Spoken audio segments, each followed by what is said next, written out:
Saya tanggapi ya. Kan Udah nggak pintar ketawanya. kan ujung-ujungnya kan. Udah Iya ketawanya, kan. udah. Oke, Saya oke, oke, tanggapi ya, oke. boleh ya. Saya Ya tanggapi ya. silakan, silakan, silakan, silakan. Gini Meme. Tadi kan kamu bilang bahwa Iya. Tuhan yang kau sembah adalah Tuhannya para nabi. Memang siapa Tuhannya para nabi, Mek? Iya. Tuhannya Yesus. para nabi itu, Tuhannya para nabi itu yang mempunyai hakikat adalah roh yang menyatakan namanya kepada Musa di gunung Horeb, ya gunung Horeb, Keluaran 3 ayat Namanya 14 siapa? sampai 16. Namanya siapa? Namanya siapa? itu ya, atau proper name-nya, bukan generik ya. Proper name-nya itu adalah YHWH. YHWH. Nah, Coba Yesus kau adalah baca. Yesus adalah YHWH yang menyatakan dirinya dalam manusia, itulah dia. Jadi kami Coba intinya kau tidak baca menyembah ini. kepada Allah SWT aja lah, udahlah itu aja lah. Iya, kau baca Keluaran 6 nomor 3. Apa bunyinya? Baca lah. Oh, punya kitab sendiri, Oh tolong enggak Bang. lah, Bang Abu, masa Bang Abu beban bukakan. masa beban pembuktian kepada saya? Kalau aku bacakan nanti ini tertutup, masalahnya nanti digeramut lagi. Coba Bang Abu tolong bukakan itu Keluaran 6 nomor 3. Saya lagi di kamar ini. Ah. Ini nih, Bang Erik baca. Bentar dong, aku turun sebentar, live komenku nggak kelihatan lagi nih ya. Ah, kelihatan kok. Punyaku. Tidak kelihatan. Iya, turun dulu, turun. Nanti baru saya tarik lagi. Mau turun gaya kasih masuk orang Yahudi dan Nasrani di neraka atau bagaimana? Di mana tadi? Mau pakai cara apa? Ya, nanti kalau gantian ya, maksudnya kalau sudah ini dikasih tahu giliran saya bicara nanti. Ya. Lanjut. Iya, Ustaz. Aku Ustaz, turun. Allah nanti bicara sama Meme. Ustaz. Tidak kabur. Dia dari tadi gangguan tuh sinyalnya itu.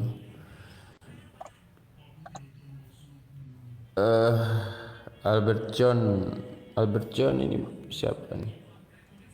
Naik Albert John. Itu Keluaran 6 nomor 3 dikatakan aku telah menampakkan diri kepada Abraham bla bla bla. Terus Tapi naik. aku belum menyatakan namaku. Artinya. Oke, silakan. Selamat siang, Bang Alwan. Albert. Ustaz. Selamat siang, Mas. Dengar nggak? Dengar. Dengar. Oh iya. Gantian ya Meme ya. Iya, silakan Ustaz Jadi Alwan. saya itu tidak tahu ya, saya itu tidak tahu siapa yang harusnya mau jadikan rujukan. Kalau Meme bilang begini, kami itu tidak kenal Allah Subhanahu Wa Taala. Kami orang Kristen itu sembah Tuhan yang lain. Proper name-nya itu YHWH, Yud-He, Vav-He. Saya itu gini ya, saya pikir kata Allah itu asalnya dari bahasa Arab ya. Allah itu dari bahasa Arab. Coba main-main ke Arab. Ya, main-main ke Arab Bang Meme. Ke Arab itu mereka nyebutnya tuh apa di sana? Allah.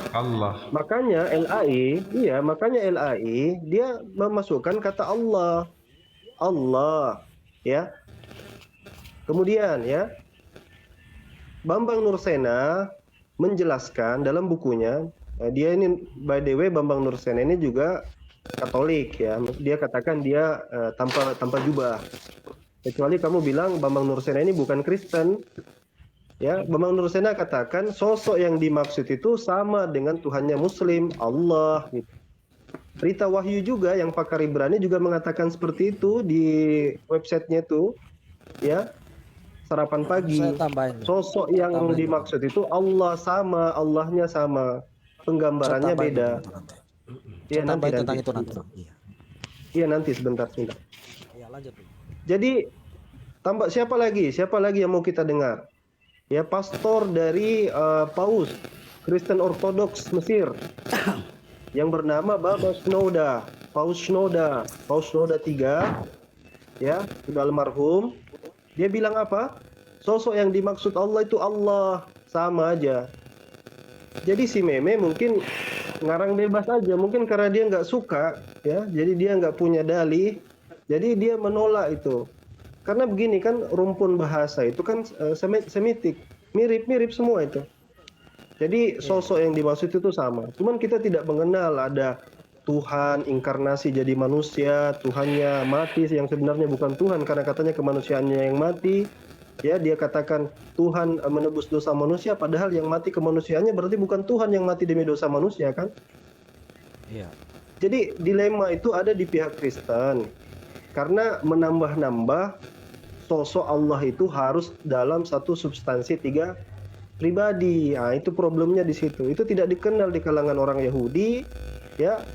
Apalagi di kalangan lain. Proses inkarnasi itu dikenal di penyembahan pagan, penyembahan berhala. Ya, itu aja. Oke Mas. Saya nambahin. Saya bisa ngomong, Mas? masalah. Bisa, silakan. Oke, Silakan, begini Mas. Pertama dulu salam toleransi dari saya. Oke? Iya. Memang kita ini sebenarnya berbeda dalam segala hal. Contoh dulu masalah Allah Anda bilang.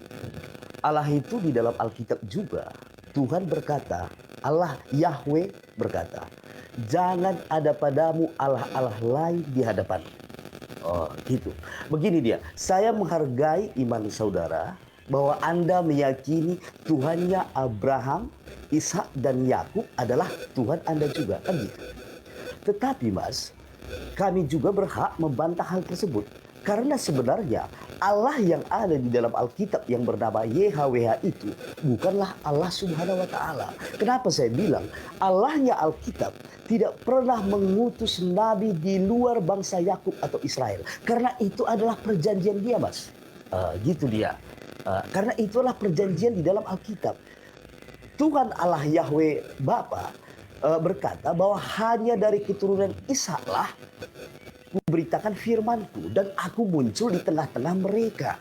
Makanya Yesus sebagai sang firman Allah itu muncul di tengah bangsa Israel yang telah peradabannya udah tinggi biar bisa dicontoh oleh dunia.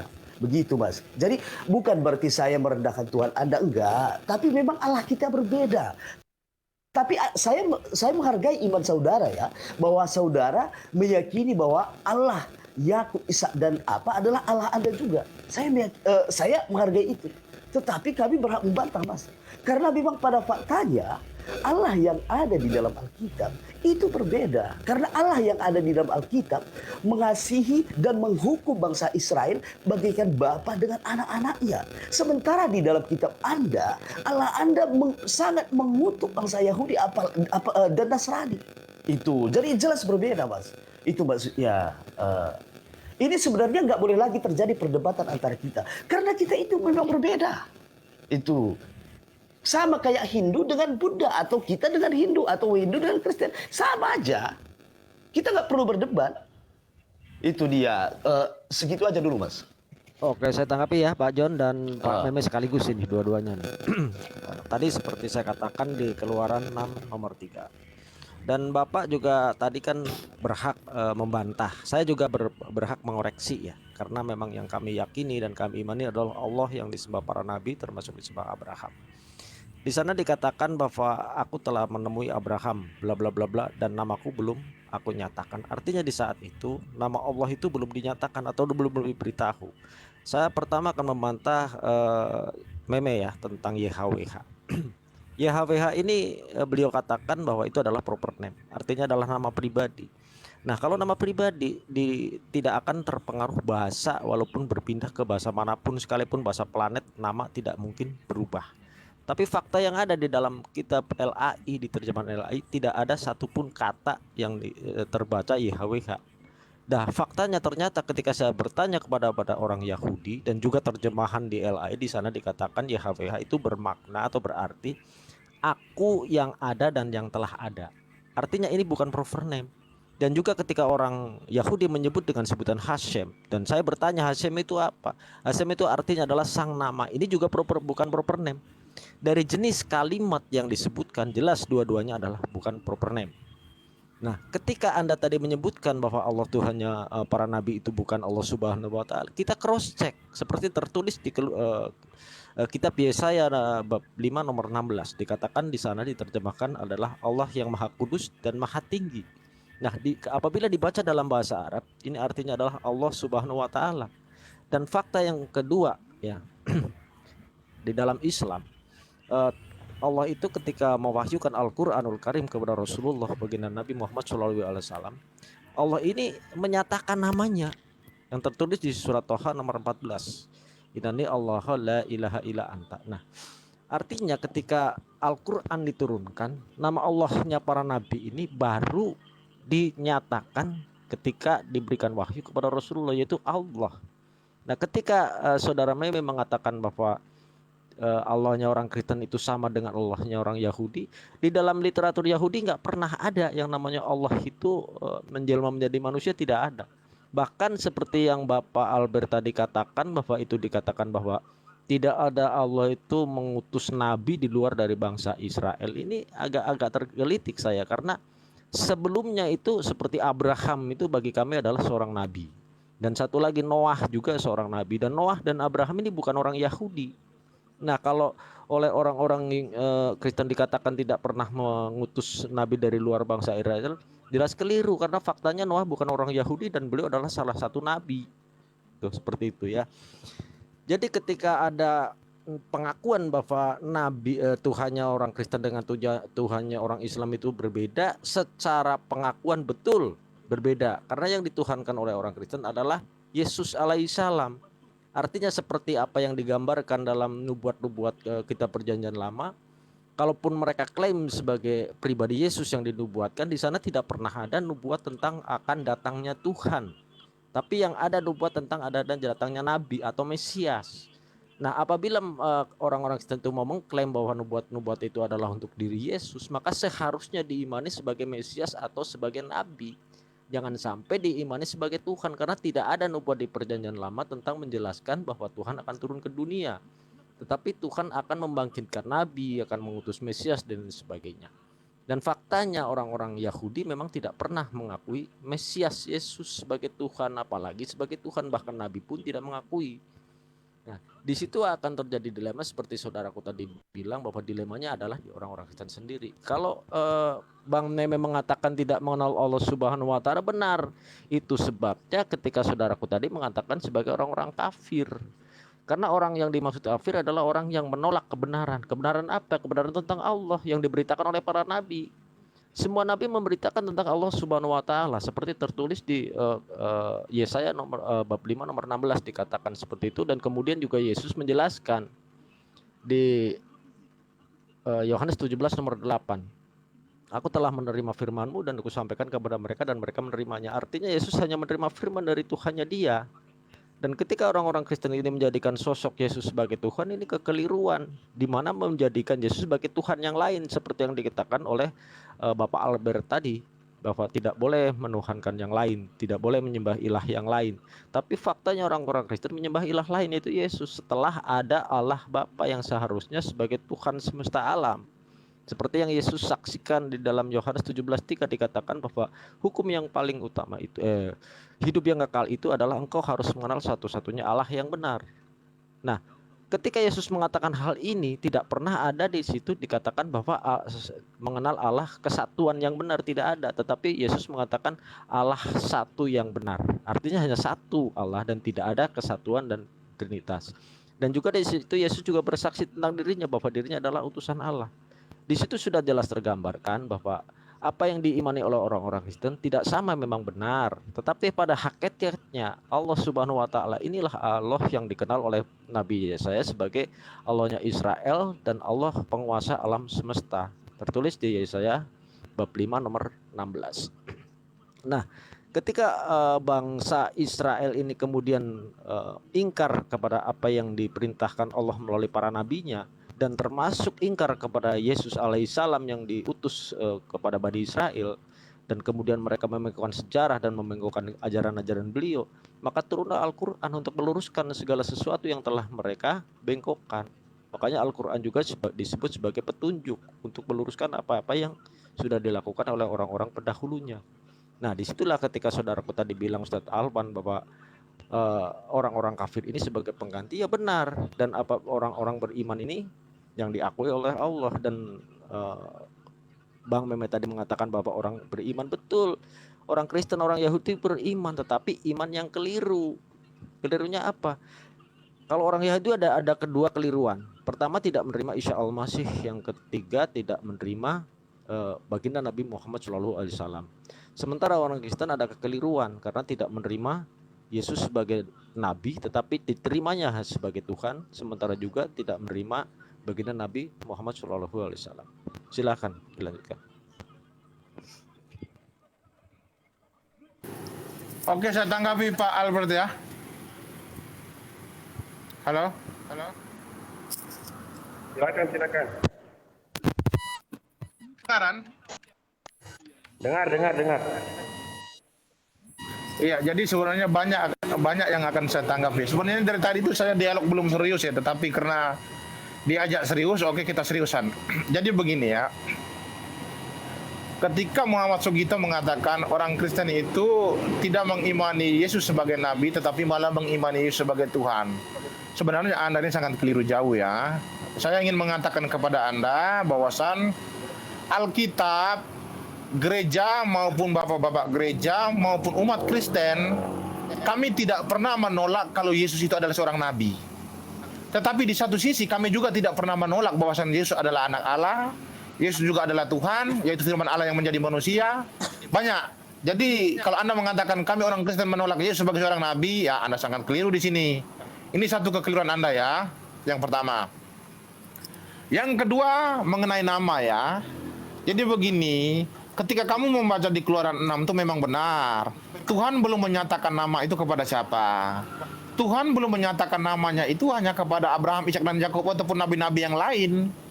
Tetapi Tuhan telah memperkenalkan namanya kepada Musa di Gunung Horeb, yaitu di Keluaran 3 ayat 14 sampai 16. Apa kata Tuhan kepada Musa di situ?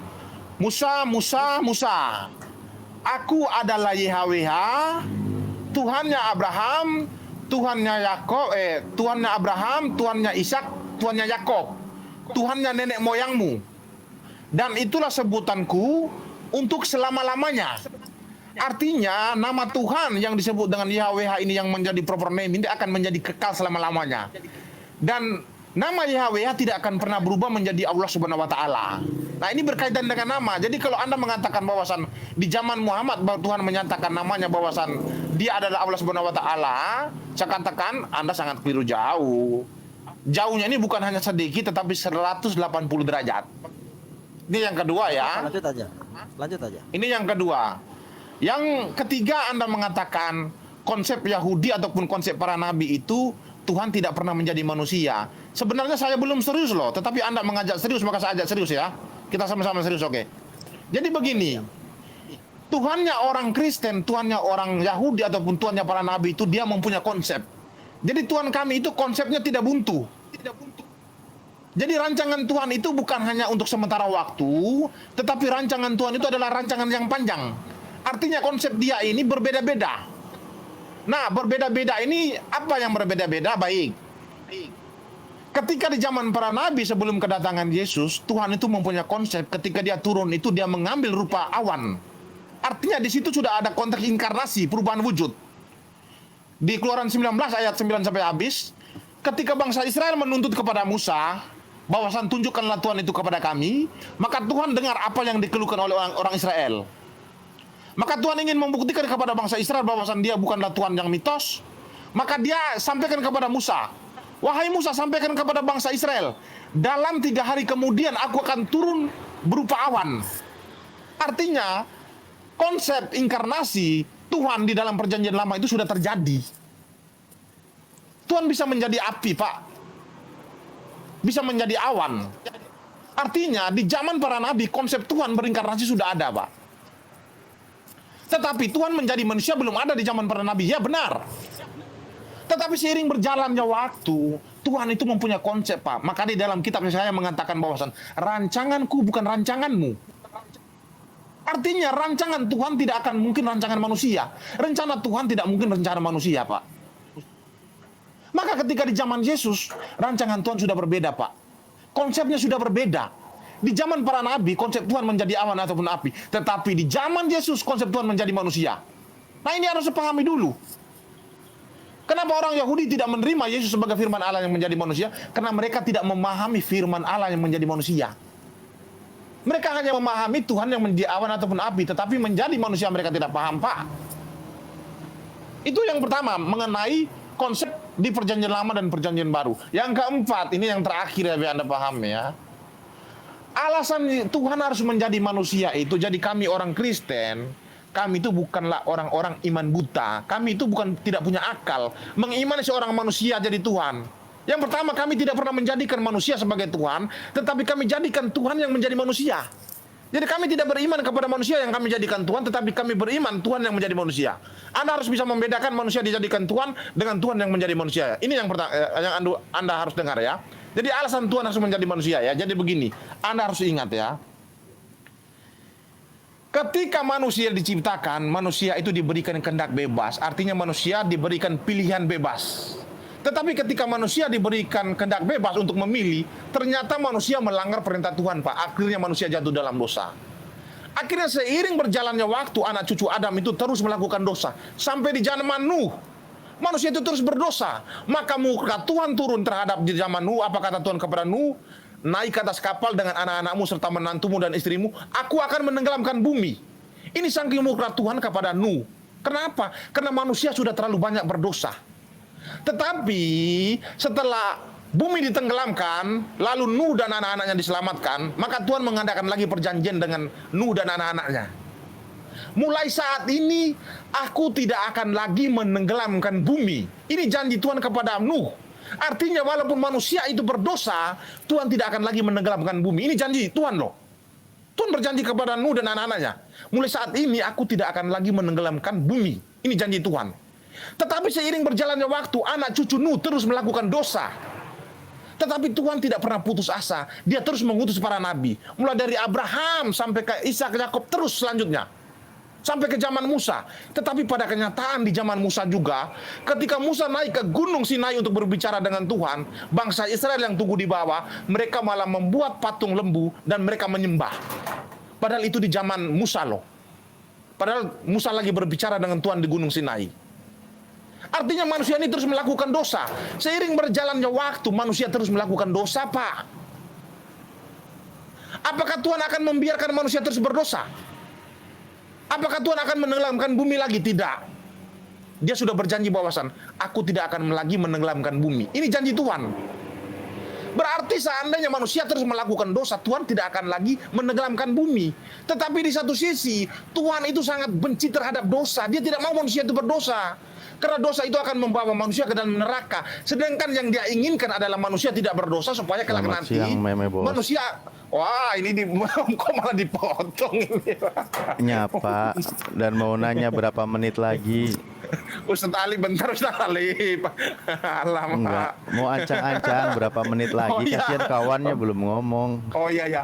Ya sekitar 3 menit lah lagi, 3 menit hitung ya. Bener-bener ini orang Ya, ya. rakus. Ya 2 menit lah, 2 menit lah, 2 menit lah, oke. Aduh. Ya. 1 menit lagi, men. Sedikit lagi nih. Ya. Saya lanjutkan atau enggak ini? Silakan, 1 menit lagi, 1 menit. Oke. Jadi seiring berjalannya waktu itu manusia terus melakukan dosa. Apakah Tuhan harus menenggelamkan bumi? Enggak. Tuhan sudah berjanji kepada Nuh dan anak-anaknya bahwasan bumi tidak akan lagi ditenggelamkan. Apakah Tuhan akan terus membiarkan manusia berdosa? Enggak. Tuhan tidak menginginkan manusia berdosa. Yang dia inginkan adalah manusia tidak boleh berdosa, supaya kelak nanti manusia akan hidup bersama-sama dengan dia di surga. Itu yang diinginkan Tuhan. Maka jalan satu-satunya, dia harus turun ke dunia untuk menjadi manusia, dan dia harus menyelamatkan manusia dengan tangannya sendiri. Ini jalan satu-satunya. Karena janjinya dia tidak akan lagi menenggelamkan bumi. Maka di zaman Yeskiel, di Yeskiel 34 ayat 1 sampai habis, apa janji Tuhan kepada Yeskiel? Aku telah mengutus para nabi untuk menggembalakan umat-umatku. Tetapi para nabi sibuk mengurusi diri mereka sendiri. Maka akulah akan menjadi lawan mereka. Aku akan menggembalakan umatku dengan tanganku sendiri. Ini janji Tuhan kepada Yeskiel. Tuhan tuh marah kepada para nabi, salah satunya adalah Salomo. Karena dia sibuk kawin sana sini, dia tidak sibuk mengurus umat Tuhan. Maka Tuhan berjanji kepada Yeskiel bahwasan, aku akan menjadi lawan mereka dan aku tidak akan mengguna lagi para nabi, tetapi aku akan mengembalakan mereka dengan tanganku sendiri. Ini janji Tuhan loh. Oke, baik. Maka di zaman Yesus Tuhan menjadi manusia. Dia mengembalakan domba-dombanya dengan tangannya sendiri. Ini adalah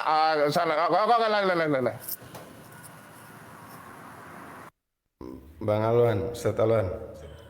Iya. Begini, memang diskusi ini harus terarah ya. Biar nggak bias gitu, melebar kemana-mana, melebar ke alasan Yesus turun ke dunia, inkarnasi, teofani dan lain-lain. Padahal yang kita bahas di awal itu apakah itu sosok yang sama atau tidak gitu loh. Jangan melebar-melebar ya.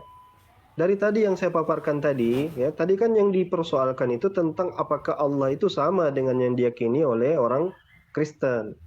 Skisma perpecahan awal ketika terjadi perpecahan antara timur dan barat ya, di mana gereja Katolik versus gereja Ortodoks Timur itu kan teologisnya yang berbeda. Selain juga ada politik. Tapi langsung kemudian lantas Bang Meme mengatakan kami tidak sama. Nah sekarang ini mau percaya Kristen yang mana? Saya sudah sebutkan tadi Bambang Nursena, Ibu Rita Wahyu, bahkan Paus Sinoda. Ya, Paus yang tokoh tertingginya Kristen Ortodoks itu mengakui bahwa sosok yang dimaksud ya Allah itu. Tapi beda dalam konsep ketuhanan karena Islam tidak mengenal konsep Trinitas. Fokus ke situ dulu, itu dulu dibantah. Kenapa yang dibantah itu topik yang lain. Jadi belajar kita dalam diskusi itu fokus ke satu topik dulu. Bantah itu dulu gitu loh. Sebelum ke hal-hal yang lain. Nah, tadi melebar ya. Misalnya tadi katanya alasan dari Pak yang tadi turun itu, oh Tuhan kami beda. Karena di dalam Tuhan kami itu Tuhan yang penyayang. Sementara di Quran kalian, Quran maksudnya itu dia benci dengan Yahudi dan Kristen. Ini kalau baca Quran setengah-setengah gini ya, gitu. Apa dia tidak tahu misalnya ayat yang mengatakan Quran menjelaskan bagaimana pendeta-pendeta Kristen itu bisa jadi kawan dekat Muslim. Jadi itu tidak bisa dipandang bahwa seluruh orang Kristen itu di pandangan Quran itu buruk atau seluruh orang Yahudi misalnya buruk. Tergantung konteksnya, dia kafir harbi apa kafir dhimmi. Kafir dhimmi kafir yang bisa diajak bergaul, kafir harbi memang yang betul-betul memerangi Islam. Nah, itu kalau mau merujuk ke perjanjian lama misalnya, ya coba lihat saja misalnya kalau berbanding-banding kayak gitu, itu kita bisa mainkan itu. Misalnya kayak yang dipanggil botak-botak itu, lalu dua beruang keluar mencabik 42 orang anak-anak hanya gara-gara ngomong botak. Tuhan siapa itu? Kan biasa kalau anak-anak ngejek-ngejek orang kan biasa, tapi apakah dia harus dicabik-cabik oleh beruang? Apakah Tuhan harus membunuh 42 orang anak-anak? Kan tidak begitu. Dalam perjanjian lama, Biblos itu banyak narasi-narasi kayak gitu ya. Tuhan membunuh karena penasaran. Tuhan membunuh karena teledor. Ada itu. Orang yang tidak perawan hukumannya mati, dibunuh.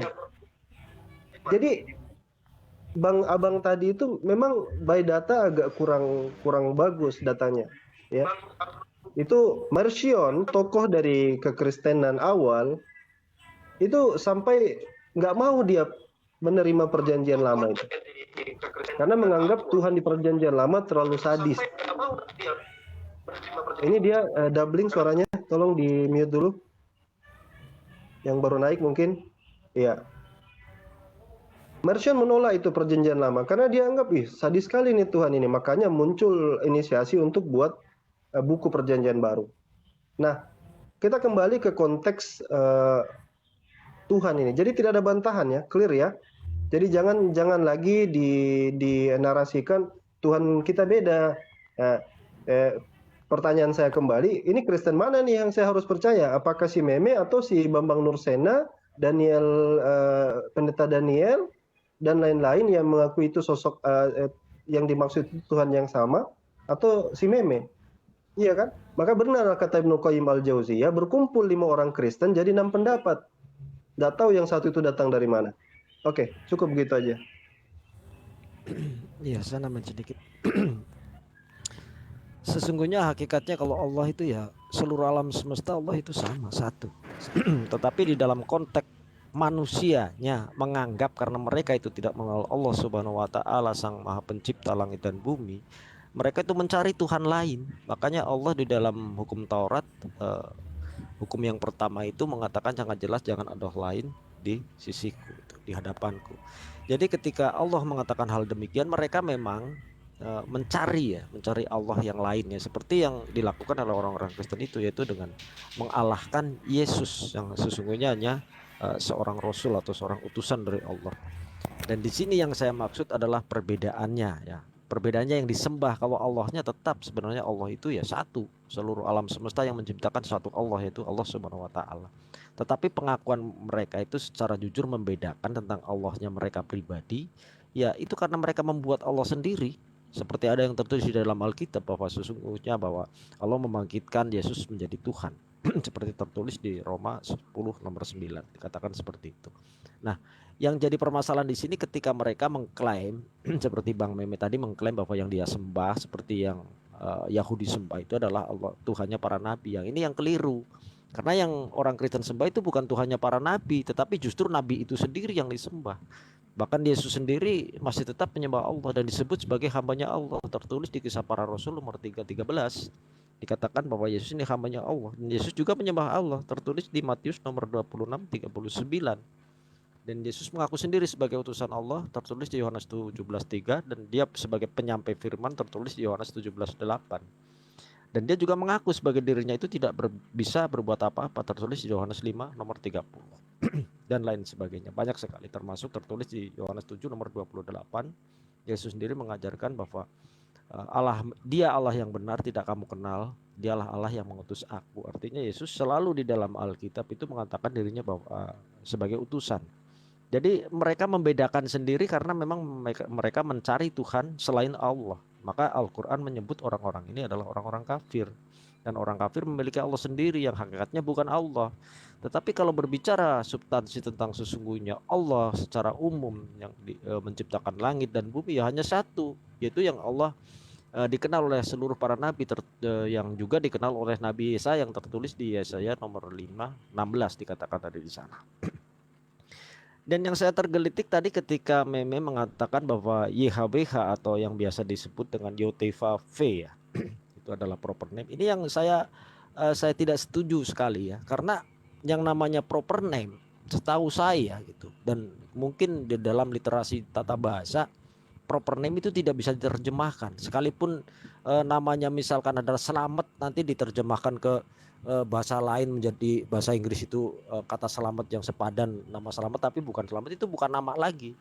Dan fakta yang ada kita melihat kitab Alkitab LAI tidak ada satupun kata di sana tertulis YOTV atau YHWH.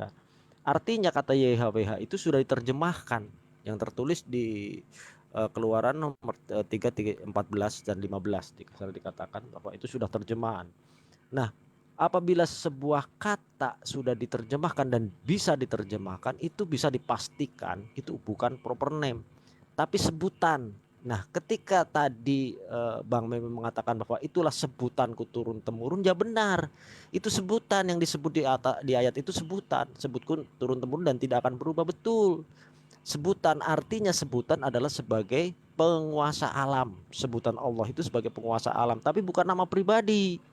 Kalau nama pribadi sudah diberitahukan oleh Allah melalui baginda Nabi, yaitu tadi yang saya sebutkan di surat Toha nomor 14, sebutannya adalah Allah.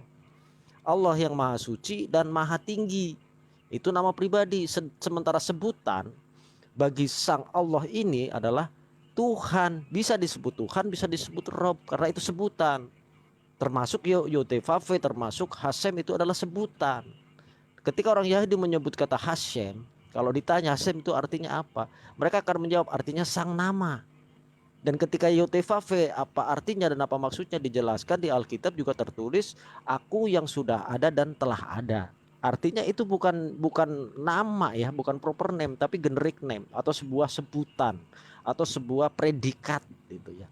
Jadi kata predikat ini masih bisa diterjemahkan, tapi kalau sudah proper name itu jelas tidak mungkin bisa diterjemahkan. Contoh majalah Bobo. Dimanapun di seluruh dunia namanya majalah Bobo tetap disebut Bobo, nggak mungkin nanti disebut Sleeping, majalah Sleeping nggak mungkin, tetap disebut Bobo. Walaupun nanti di Amerika Serikat disebut Bobo, walaupun di Arab juga disebut Bobo, itu nama. Nah, ketika Meme Bos bersikuku bahwa Yotevave adalah sebuah nama, ya monggo, tapi bukti fakta Alkitab LAI terjemahan sudah menerjemahkan. Artinya kalau sebuah kata sudah diterjemahkan, tidak mungkin itu adalah sebuah proper name atau sebuah nama. Nah, kadang-kadang ini ada framing di sini. Ketika orang Islam mengatakan bahwa Yotevave adalah Allah, ya, mereka mengatakan bisakah bersyahadat dengan menyebut Yotevave? Ya jelas tidak bisa, wong itu bukan proper name. Itu sebuah generic name yang nggak mungkin lah, nggak bisa. Bersyahadat itu ya harus dengan nama, seperti kepada Rasulullah nggak bisa dengan nabi saja. Misalkan Rasulullah kan gelarnya nabi tuh atau rasul tuh, baginda Nabi Muhammad SAW. Misalkan asyhadu alla ilaha illallah wa asyhadu anna nabiyullah, ya nggak bisa, harus dengan nama gitu loh. Seperti juga dengan ketika asyhadu alla ilaha illallah kok disebut asyhadu alla ilaha Tuhan, ya nggak bisa, harus dengan nama seperti itu. Makanya sama di sini di dalam arti sebutannya sama tapi proper name-nya itu yang belum disebutkan. Seperti saya tadi katakan ada dalilnya di Keluaran 6 nomor 3 dikatakan bahwa Allah itu ada namanya itu belum dikenalkan, belum dinyatakan, baru sebutannya yang dijelaskan bahwa sebutannya turun temurun dan tidak akan berubah. Ya tentu Allah itu sebutannya Tuhan dari zaman akhir pertama ada bumi dan sampai akhir zaman juga tetap sebutannya adalah Tuhan, tapi proper name-nya adalah Allah. Seperti itu. Silakan. Oke. Begitu. Jangan panjang juga nanti apa? Ya, monolog. Silakan yang mau tanggapi atau mau nambahkan dari Ustadz Alif atau Ustadz Alwan. Ya, mungkin sedikit ya. Saran saya sih ya, saya kalau boleh tapi kalau diterima, menarasikan atau mendakwahkan atau menginformasikan tentang Tuhan, paling tidak kita berusaha memilah dan memilih kata, Jangan seperti juga kita ngobrolin tentang orang yang misal entah tukang tambal atau apa, bukan ngomongin profesi orang ya. Karena disi-disi dengan terpaksa, tidak ada jalan lain. Seperti tadi ya, manusia tetap begitu sehingga satu-satunya jalan Tuhan turun ke bumi. Jadi seolah-olah sedang membatasi kekuasaan Tuhan itu sendiri gitu loh. Itu tapi oke lah, mungkin itu di imanmu ya. Nah, saya coba on the track lagi ya, yang tadi dibahas tentang masalah kata Allah Subhanahu Wa Taala atau Allah ya. Ketika mengenal kata Allah sebenarnya kalau kamu baca misal ya Bible yang memang versi bahasa Arab misal. Dan saya pakai nih ya, contoh begini bro. Sebentar ya, saya coba bukain.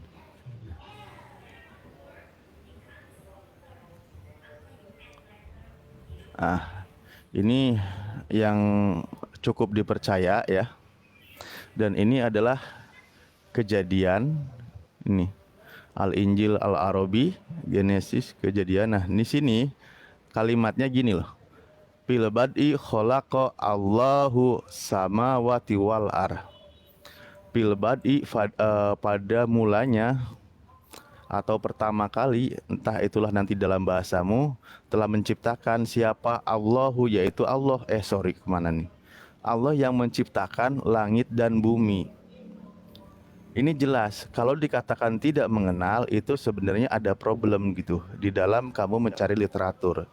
Nah, di sini di dalam bahasa Arab kata Allah begini tidak bisa dibikin generik. Karena misal ya, kalau masuk generik itu saya ikuti misal di 1 Korintus 8. Di sini jelas menggunakan kata ilah. Kalau ini masih umum generik ya, ilahun wahid. Nah, kalau kata Allah dan ilah tentu berbeda. Orang Arab, orang Kristen Arab paham begini gitu. Nah, ketika kamu mempermasalahkan seperti tadi tidak mengenal Allah dan lain sebagainya, dan juga kamu menginformasikan tentang Tuhanmu dengan tadi seperti itu, saya sebenarnya agak menyayangkan gitu, bahwa bisa saja Tuhan menjadi manusia yang tidak yang muslim itu manusia menjadi Tuhan, padahal di dalam kitabmu sendiri mengatakan Yesus mati dan bangkit kembali agar ia menjadi Tuhan. Justru setelah dia manusia itu menjadi Tuhan lagi gitu. Sementara tadi kau bilang bahwa mustahil manusia jadi Tuhan gitu. Nah, inilah konsep perubahan seperti ini yang tidak ada sebenarnya dalam keyakinan ya, yang benar-benar, apalagi agama Abrahamik begitu.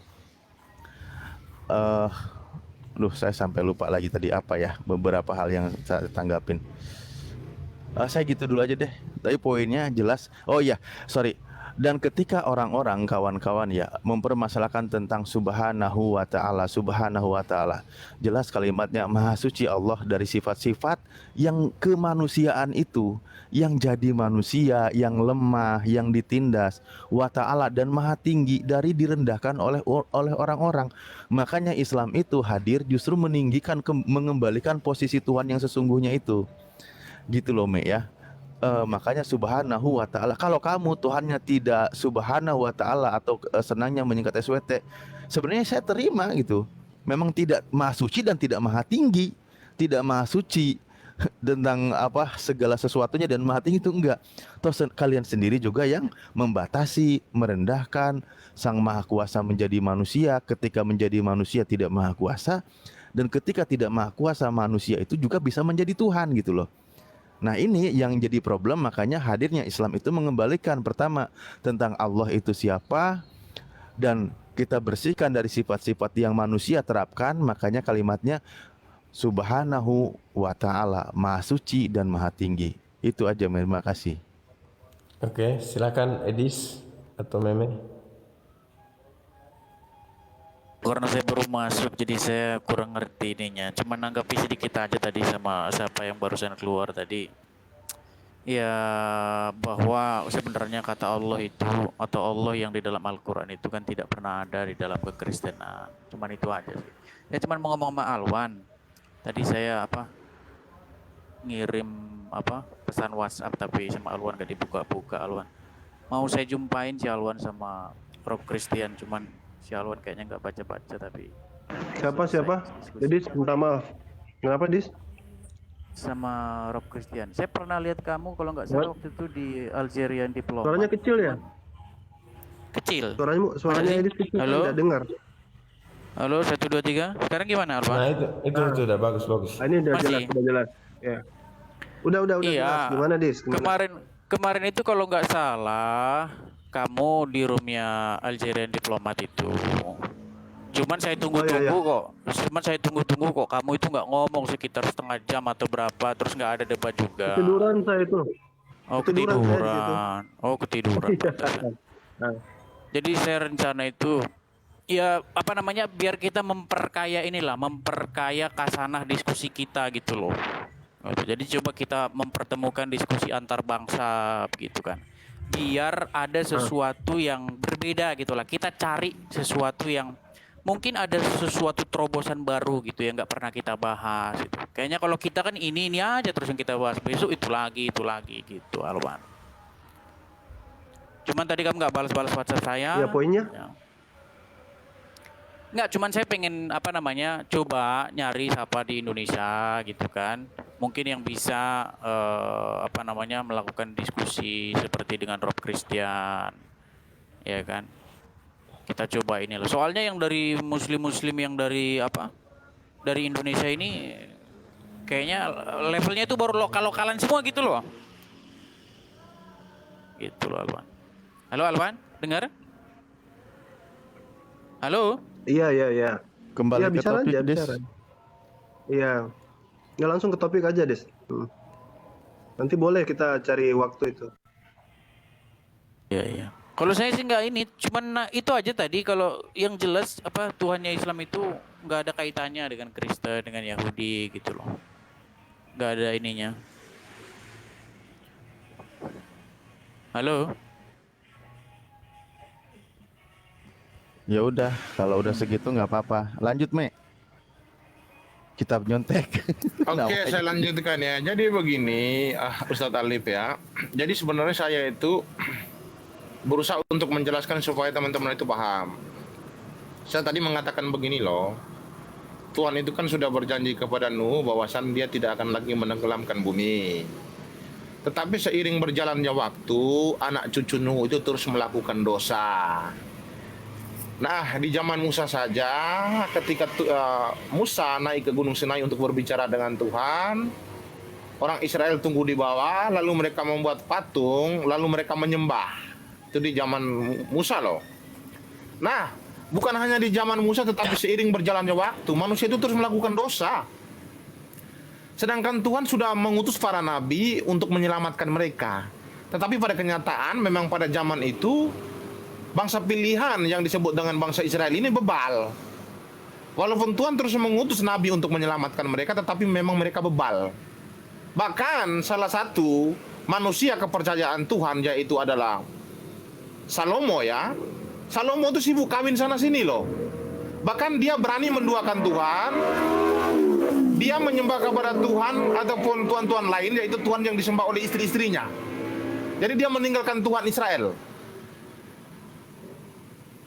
Nah, maka Tuhan itu berjanji kepada Yeskiel. Apa janji Tuhan kepada Yeskiel di Yeskiel 34 ya? Bahwasan aku telah mengutus para nabi, tetapi mereka itu sibuk mengurusi diri mereka sendiri. Maka mulai sekarang aku akan menjadi lawan mereka.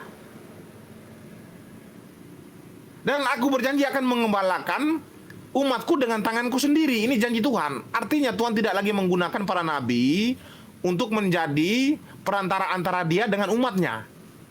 Ini janji Tuhan. Itu yang pertama. Yang kedua, ketika Tuhan sudah mengutus para nabi untuk mengembalakan umat-umatnya, tetapi manusia masih bebal, apakah Tuhan akan terus membiarkan manusia itu berdosa? Kan tidak. Sedangkan Tuhan kan sangat membenci dosa. Kalau manusia dosa kan sudah pasti konsekuensinya adalah neraka. Sedangkan Tuhan tidak menginginkan itu. Yang diinginkan Tuhan adalah manusia itu tidak boleh berdosa. Supaya apa? Supaya kelak nanti manusia itu hidup bersama-sama dengan dia di dalam surga. Ini yang diinginkan Tuhan. Tetapi pada kenyataan manusia itu sudah diutus para nabi juga mereka bebal. Apakah Tuhan akan membiarkan? Kan nggak mungkin. Apakah Tuhan akan menenggelamkan bumi karena mereka berdosa? Nggak mungkin. Dia sudah berjanji kepada Nuh. Lalu apa yang akan dilakukan Tuhan? Apakah dia membiarkan begitu saja? Kan tidak mungkin.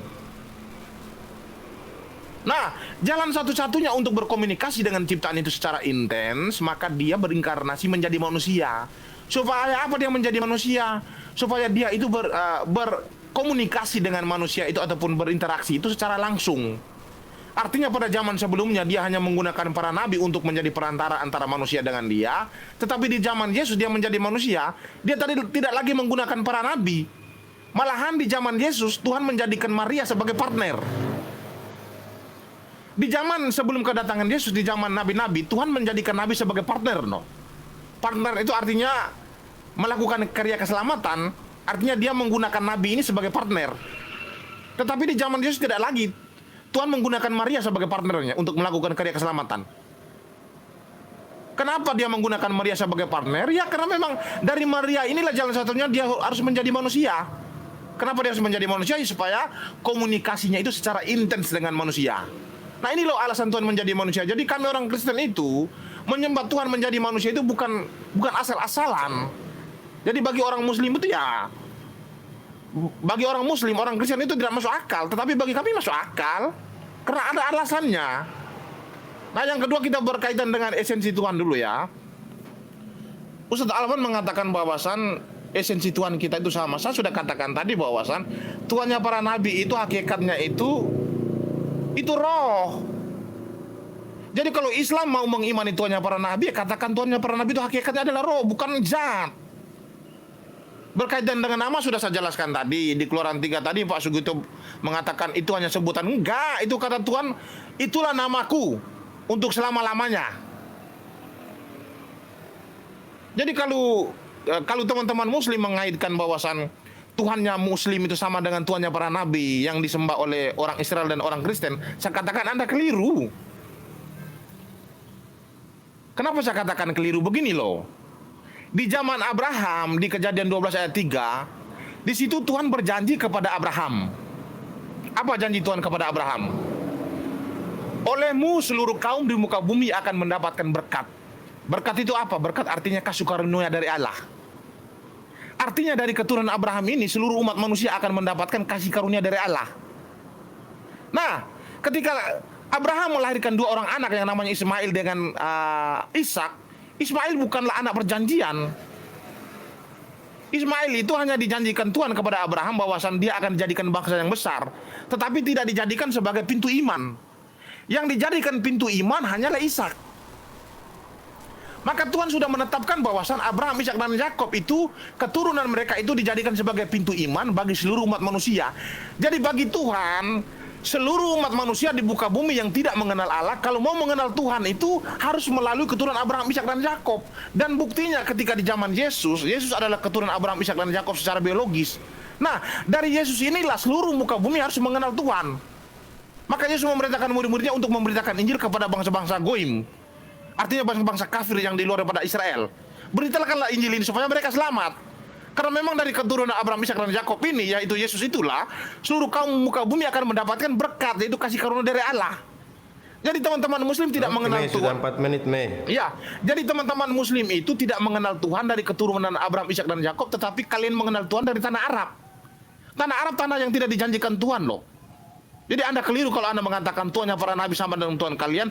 Oke, kalau kalian klaim-klaim saja itu urusan kalian, tetapi kami berhak untuk membantah bahwasan kalian tidak menyembah kepada Tuhannya para nabi. Itu saja, titik, silakan.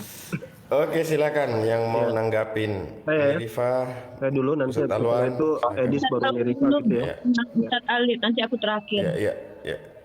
Baik. Gini. Silakan, Ustaz Alwan. Jadi kami tidak harus mengklaim ya, itu orang Kristen sendiri yang dia harus lawan, dia harus benturkan itu badannya ke sana gitu. Karena Islam itu muncul di Arab dan sejarah menunjukkan orang-orang Yahudi dan orang-orang Kristen Arab, mereka menggunakan Allah, kata Allah gitu. Sudah ditunjukkan bahkan sama Ustaz Alif. Saya sudah sebutkan Baba Shnoda, pastor dari Kristen Ortodoks, menjelaskan mereka Tuhannya sama dengan Muslim. Jadi kamu harus mempersalahkan paus itu, paus Kristen Ortodoks itu, ya. Nah sekarang berlanjut ke ini, sebenarnya harusnya TikTok ini kayak gini nih. Dia menceritakan tentang inkarnasi Tuhan ya, Tuhan menjadi manusia. Karena mau tidak mau itu banyak pertanyaan di situ. Apakah Tuhan putus asa sehingga dia harus turun sendiri? Apakah Israel sedemikian bejatnya? Ya. Terus hukum Taurat harus tetap berlaku kepada Israel dan yang lain boleh bebas. Ini kan terjadi diskriminasi di situ. Nah, keanehan-keanehan yang lain misalnya kayak misal perikop of adultery ya. Perikop of adultery itu meskipun itu dianggap sebagai ayat yang palsu oleh United Bible Society ya. Tapi kita jadikan inilah, anggaplah mereka percaya berita itu benar. Ya. Di situ, apa kata Yesus? Dosanya telah diampuni.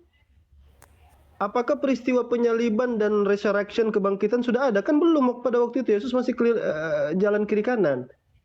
Belum ada penembusan dosa pada waktu itu. Tapi Yesus menyampaikan dosanya sudah diampuni. Iya kan? Artinya jalur-jalur pengampunan dosa, Allah mengampuni dosa itu sejak zaman Nabi Adam, bahkan sejak Yesus ada, masih berlaku itu. Lah kalau misalkan wanita pezina itu bisa diampuni, lalu untuk apa Yesus mati lagi di situ? Karena konsep kekristenan ini memang rumit ya. Misalnya mereka katakan bahwa harus yang mati itu, persembahan itu harus dari Tuhan itu sendiri, dari Bapa. Nah ini jadi problemnya di situ. Bahwa Tuhan yang Bapa yang harus menjelma menjadi manusia untuk menebus dosa. Tapi giliran kita tanya, berarti Bapakmu mati? Tidak, manusianya lah. Berarti siapa yang melakukan penebusan dosa itu? Manusianya apa Bapaknya? Ya Bapak, kan bingung lagi kita, muter-muter gitu terus. Jadi, saya pikir begini, kami itu bukan menolak ya konsep apa yang kalian lakukan itu karena kami mungkin agak sedikit mengedepankan akal sehatnya aja ya dengan mengkaji literasi yang ada. Kemudian tafsir eksegesis ya tentang perjanjian lama itu topik bagus, itu sudah pernah saya bahas juga di sini. Kalau kita mau bahas apakah penafsiran daripada orang-orang Kristen ketika mengutip perjanjian lama termasuk teofani ya, kemudian Ruach Malak dan lain sebagainya, itu bisa kita diskusikan. Apakah itu cocokmologi, cocok-cocokan aja ya, atau itu benar adanya. Ya segitu dulu, silakan yang lain tambahkan. Aku boleh ya? Masuk aku Ustaz Alif. Nih silakan nih lanjut aja lanjut. Habis. Udah ada Oke. dua ini. Bentar. A'udzubillahiminasyaitonirrajim. Bismillahirrahmanirrahim. Selamat siang. Di sini ada Edi sama nyontek ya. Jadi gini, menarik apa yang disampaikan Meme Bos. Dia mengatakan perjanjian Tuhan lah, keselamatan lah. Kemudian Tuhan orang-orang akan mengenal Tuhan melalui Bani Israel. Saya akui ketika saya baca kitab Anda, memang Tuhan pernah berjanji ya. Kalau kita katakan Ishak anak yang dijanjikan, ya benar. Memang Ishak ini anak yang dijanjikan kepada Sarah. Sementara Sarah tidak melahirkan Ismail. Kita sepakati itu, tapi ada beberapa pertanyaan ya. Saya lebih ke menekankan pertanyaan Ustadz Alwan. Meme mengatakan, Tuhan sudah mengirimkan para nabi, kemudian masih juga bejat kelakuannya. Akhirnya Tuhan turun sendiri. Pertanyaannya, ketika Tuhan sudah turun sendiri, apakah manusia menjadi lebih baik semuanya? Tidak. Oh, nggak mesti harus begitu kah? Tidak mesti harus menjadi baik. Yang penting sudah tidak berdosa saja. Karena ditebus, ya kan? Ini konsep macam apa gitu kan? Tuhan kok menghilangkan dosa orang-orang dengan cara membunuh dirinya, kemudian menyelamatkan orang-orang berdosa. Karena toh menjadi Kristen pun ketika diurapi oleh Roh Kudus, kalian tidak langsung jadi baik gitu. Kecuali ada ketika kalian menerima Yesus menjadi Tuhan, diurapi Roh Kudus, dan tidak ada satupun dari kalian umat Kristen ini yang lagi berdosa. Mungkin kami bisa mengatakan agama kalian itu benar karena ada Roh Kudus. Tapi ternyata ketika kalian mengatakan Tuhan telah mengutus dirinya sendiri untuk menyelamatkan kalian karena Tuhan tidak mau berdosa, apa maksudnya dengan matinya Tuhan ini melegalkan dosa pada akhirnya? Karena toh mau berdosa atau tidak, kalian tetap selamat, kan begitu. Oke, lanjut. Perjanjian. Saya akan bacakan ayat 1 Raja-Raja pasal kedua ya, nomor 3. Ini pelan-pelan saya coba agar mudah ditelaah. Poin pertama tadi, Tuhan sepertinya putus asa, dan bahkan Tuhan sudah turun pun tidak ada satupun manusia yang langsung berubah jadi baik, tetap aja berdosa. Nah, itu poin saya ya. Atau walaupun manusia berdosa tetap masuk surga karena Tuhan yang tanggung kan dosanya. Ini konsep macam apa ya? Silahkan kalian telaah dengan akal sehat sendiri. Janji Tuhan dalam dalam 1 Raja-Raja pasal kedua nomor 2. Aku ini akan menempuh jalan yang fana, maka kuatkanlah hatimu dan berlakulah seperti laki-laki. Lakukanlah kewajibanmu dengan setia terhadap Tuhan Allahmu dengan hidup menurut jalan yang ditunjukkannya dan dengan tetap mengikuti segala ketetapan perintah, peraturan dan ketentuannya seperti yang tertulis dalam hukum Musa, supaya engkau beruntung dalam segala yang kau lakukan dan dalam segala yang kau tuju. Dan supaya Tuhan menepati janji yang diucapkannya tentang aku. Yakni, jika anak-anak lakimu tetap hidup di hadapanku dengan setia, dengan segenap hati dan segenap jiwa, maka keturunanmu tak akan putus dari tahta kerajaan Israel. Kita bicara tentang Raja Israel ya. Tuhan bilang begini, ini bahasa gamblang aku ya. Tuhan kasih janji, tapi bersyarat. Kalau kalian mengikuti semua aturanku, janjiku akan kutepati. Kan begitu tuh. Kalau kita lihat Yesaya pasal ke-5 ayat 7, apa kata Tuhan? Bani Israel adalah pohon anggur kesukaan Tuhan, kebun kesukaan Tuhan. Ditunggu keadilan yang ada hanya keonaran, ditunggu keadilan yang ada hanya kealiman. Baca Yesaya pasal 5 ayat 7. Sorry kalau saya ada beberapa kata yang salah di situ. Silakan dibaca saja. Artinya, ketika Tuhan sudah mengatakan seperti itu, tiba-tiba diingkari sama Bani Israel yang adalah anak-anak yang kata kalian adalah orang-orang perjanjian. Terus Tuhan masih menepati janjinya gitu. Lah ngapain dia ngomong begitu di 1 Raja-Raja pasal 2 ayat 3 ini? Berarti dia cuma basa-basi aja ngomong, nggak ditepati setiap omongannya. Dia lah yang bilang, kalau kalian hidup berdasarkan firmanku, berdasarkan apa ketentuanku melalui hukum yang kutetapkan, maka kalian akan berikan janjiku gitu. Nah masalahnya kan udah diingkari. Bahkan Musa sendiri mengatakan, selagi aku hidup saja kalian berlaku sangatlah busuk. Apalagi tegak tengkuk. Apalagi setelah aku mati, kata Musa. Loh. Kok Tuhan menepati janjinya? Padahal Tuhan sendiri yang bilang. Mari kita baca lagi dalam ulangan pasal, dalam kitab Kejadian pasal 18 ayat 18 sampai 19. Bukankah sesungguhnya Abraham akan menjadi bangsa-bangsa besar serta berkuasa, dan oleh dia segala bangsa di atas bumi akan mendapat berkat. Sebab aku telah memilih dia supaya diperintahkannya, ingat ini poin saya ya, supaya diperintahkannya kepada anak-anaknya dan kepada keturunannya supaya tetap hidup menurut jalan yang ditunjukkan Tuhan dengan melakukan kebenaran dan keadilan, dan supaya Tuhan memenuhi kepada Abraham apa yang dijanjikan. Kalau Bani Israel hidup dengan baik menurut hukum Torah, Tuhan akan penuhi janji. Loh, kok Tuhan masih memenuhi janji sementara Bani Israel tidak hidup dalam hukumnya? Bahkan menurut Kristen, Tuhan memberikan kitab Torah itu agar supaya manusia bahkan lebih mengenal dosa lagi. Bahkan iman kalian menyatakan tidak ada satupun manusia yang mampu melakukan hukum Torah. Bahkan kalian mengatakan bahwa manusia ini pasti akan berdosa. Loh, Tuhan ini macam apa kok Tuhan? Kalian lebih tahu daripada Tuhan. Tuhan mengatakan kalian bisa kok hidup asal kalian hidup di bawah aturanku, kalian akan aku berikan janjinya. Kata kalian apa? Nggak ada satupun manusia yang mampu melakukan hukum Torah. Ya kalau begitu Tuhan nggak akan memberikan janjinya. Kan begitu poinnya gitu. Jadi wajar kalau Tuhan mengambil bangsa lain untuk diberkati. Ini termaktub dalam surah Al-Baqarah. Maka Allah memberikan rahmat kepada siapa yang Dia kehendaki, dan Allah memurkai siapa yang Dia kehendaki. Bukan kehendak kalian yang Tuhan ikuti gitu loh. Ya. Nah, satu lagi, bahkan dalam surah Al-Baqarah, kalau kita baca aku bacakannya, ada korelasi sebenarnya di dalam surah Al-Baqarah. Bentar. Nah, kalau kita baca dalam surah Al-Baqarah ayat ke-63 ya. Ayat ke-63, kita baca dulu sedikit. Mana ini ayatnya? Sabar ya, satu ayat ini aku selesai. Satu ayat ini aku bacakan dalam Al-Quranku aja ya. Bentar aku buka Al-Quran dulu. Surah Al-Baqarah ayat 63. Ini korelasinya ya. Ini pernyataan Al-Quran ya. Nah, Bismillahirrahmanirrahim. Nah ini dia nih. Wa is akhasna mitsaqakum wa rafa'na fawqakumut tur khudzu ma atainakum biquwwati waskuru ma fi la'allakum tattaqun, kata Allah. Dan ingatlah ketika kami mengambil perjanjianmu, ingat perjanjianmu, dan kami angkatkan gunung Tursina di atasmu seraya kami berfirman, peganglah teguh-teguh apa yang kami berikan kepadamu, dan ingatlah selalu apa yang ada di dalamnya agar kamu bertakwa. Lalu di ayat ke-64-nya, wa is akhasna mitsaqakum wa is akhasna mitsaqakum wa rafa'na fawqakumut tur khudzu ma atainakum biquwwati waskuru ma fi la'allakum tattaqun tsumma tawallaitum min ba'di dzalika falaula fadlullahi 'alaikum wa rahmatuhu lakuntum minal khasirin. Lalu apa yang terjadi? Kemudian kamu berpaling sesudah adanya perjanjian itu. Maka kalau tidak ada karunia Allah dan rahmat atasmu, niscaya kamu adalah tergolong orang-orang yang rugi. Nah, jadi artinya di sini sama, Al-Quran juga mengatakan begitu. Ketika Allah menjanjikan sesuatu kepada Bani Israel, tetap Bani Israel harus memegang teguh perjanjiannya dengan Tuhan.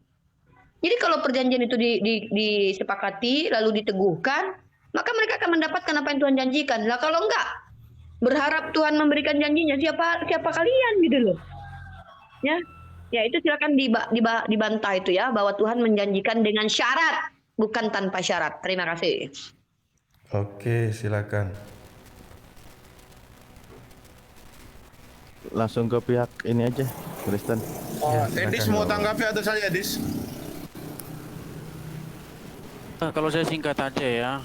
Kalau Silakan. dengan bahasa, iya, kalau dengan bahasa Tuhan mati bunuh diri, terus gimana itu saya sudah malas menanggapi ya, karena kita tidak akan pernah menemukan narasi-narasi demikian di dalam Bible seperti itu. Jadi sebenarnya begini ya, bahwa orang-orang Yahudi itu, ya nggak semua, karena ada juga murid-muridnya, mereka itu menolak gitu, menolak Yesus sebagai yang diurapi sebagai Mesias yang datang dari Bapa dan lain sebagainya. Nah, justru penolakan itu berakibat kepada penyaliban begitu.